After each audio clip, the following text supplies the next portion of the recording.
the ways that I really like to think about betas or allocating to sort of a core strategic asset allocation is by viewing the portfolio through 4 different risk lenses, right? We already talked about 2.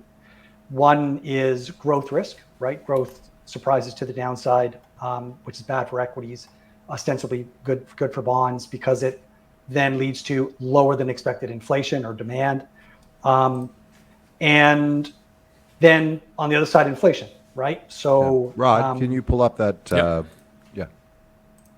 And what I think many investors miss, and this to me is absolutely fundamental and core, is that markets will only reward investors for taking non-diversifiable risks. And growth risk and inflation risk are largely diversifiable risks. You can diversify them largely away. That doesn't mean that if you perfectly balance between assets that thrive in periods of different states of growth and inflation, that you're going to have a portfolio with 0 daily volatility.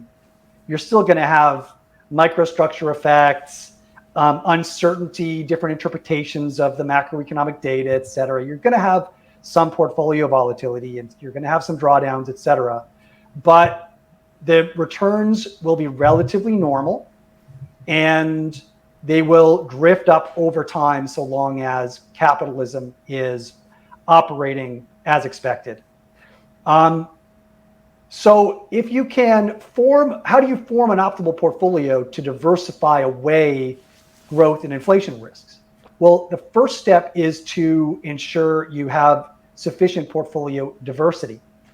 Diversity means having assets in the portfolio that are designed to thrive and react differently to different types of growth and inflation shocks. Stuff like domestic and foreign equities, domestic and foreign rates, as well as commodities and potentially things like inflation break-evens. So that's the first step. You have all of these different markets at your disposal. But diversity alone is not enough. You also need to create the portfolio in such a way that all of the markets that are held in the portfolio are able to express their unique personalities. And this is more complicated than you might think. So just going back to this idea of a 50% stock portfolio, 50% bond, so 50-50 stock bond, right? Typically investors will think that that's a balanced stock bond portfolio. But in reality, because the stocks are so much more volatile than bonds, stocks, the personality of stocks completely dominates that portfolio to the tune of 90 to 95%. If you want the bonds to be able to express their personality, which is to act as ballast during negative growth shocks or negative inflation shocks, bonds need to compose a lot more of that portfolio, right? So if you want bonds and stocks to be, nominal terms, to be equally expressing their personalities, then you might have to hold 80% in bonds and 20% in stocks. And now you've got a better balanced portfolio. Now, what you're missing there, of course, is diversity. So the idea of taking all of the global equity markets, all of the global bond markets, all of the global commodity markets, potentially break-evens and some more exotic instruments that respond well or differently to inflation and growth dynamics, and then giving them appropriate weight in the portfolio so that all of them are able to express their unique personalities, the portfolio is in proper balance. This is the global risk parity portfolio.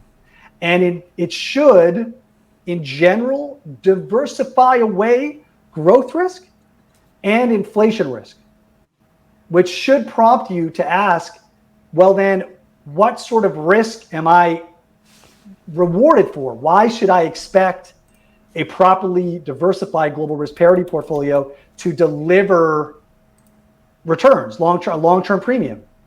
And that's because there are risks that you cannot diversify away, right? Specifically, the risk that central banks unexpectedly change future cash rates. So we're seeing that today, where over the course of so far this year, certainly the Fed has come out and said, we're going to raise interest rates. And investors have then repriced rates all along the yield curve. Now, why should that matter? Because, well, why do investors move their money out of safe cash, which can be immediately used for consumption and where there's no risk of nominal decline in value, and put it into risky assets like stocks or longer term bonds or commodities, right? Well, they do that so that they can earn a premium over what they would get from holding all their money in T-bills, right? But that assumes that those risky assets are priced to deliver an excess return over T-bills, right? So let's assume that, before the Fed starts raising rates, markets are priced to deliver, let's just pull a number out of the hat and say a 4%, let's say equities, for example, are priced to return a 4% premium over cash over the long term. And then the Fed goes in and they raise rates. Say they raise rates from 2% to 3%.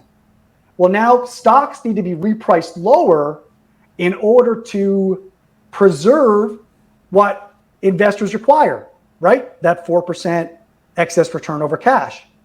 And that doesn't just apply to stocks. It also applies to bonds and all other assets around the world, right? So this is a risk that cannot be diversified away. The other risk that cannot be diversified away is the required risk premium.